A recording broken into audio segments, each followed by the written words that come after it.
What's up, guys? Welcome back to another episode here at F-Line Garage, where I do have an LR4 behind me, but you'll notice it's not mine. Mine is silver, and mine doesn't run right now because, well, just watch this video. You'll get an update on what's wrong with my Disco 4 LR4. It's got some gremlins, to say the least. So if you're interested about that series, go check it out.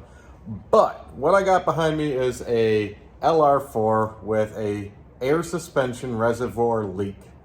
You can hear it hissing and losing its air out of that metal air tank per se. So we're gonna drop that, put in a new one. I got one from Atlantic British, and see if that helps with the issue. It's not really dropping. It's been sitting for a bit.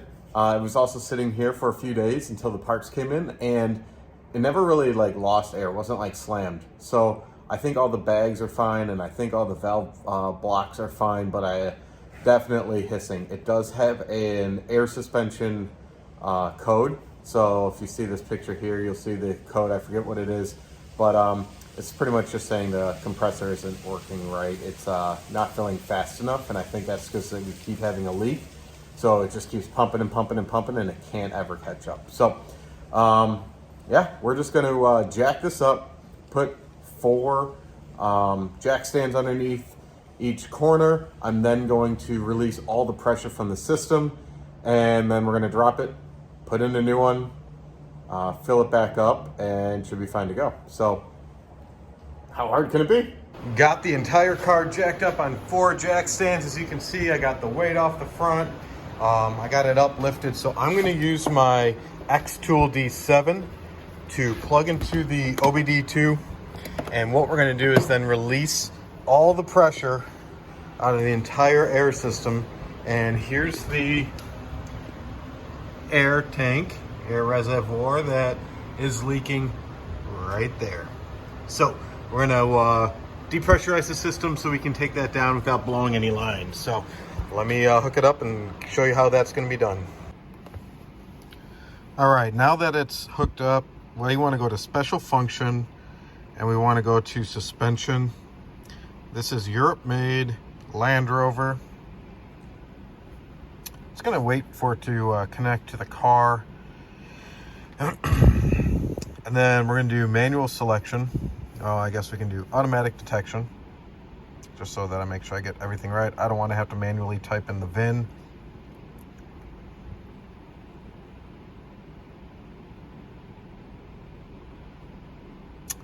All right, air suspension deflation.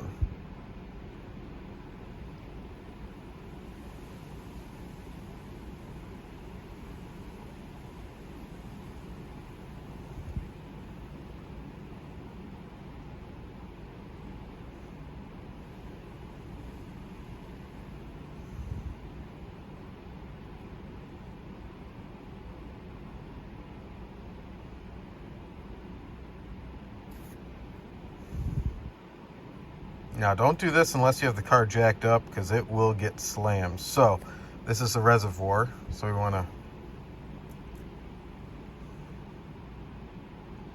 I'm going to start with that. I'm sitting in the car, the window is down. The suspension won't move unless the door is closed.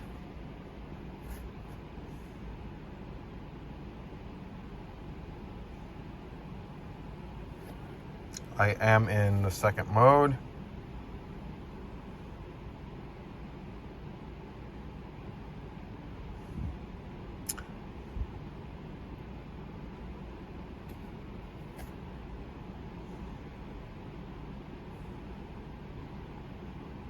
So I just heard a little psst, and I don't think there's much in there because we have a leak. So there shouldn't be much. I think normally we would be hearing a lot of hissing as the air is being released, but since there is no air in it, I don't think we're gonna hit anything. So it just has to go through its process here, and we just sit and wait. So we're looking at the air reservoir right here. This is the front of the vehicle here. This is the back. We have 2 10mm bolts here and a little clip that holds it in. And then up front, we have those there and a clip.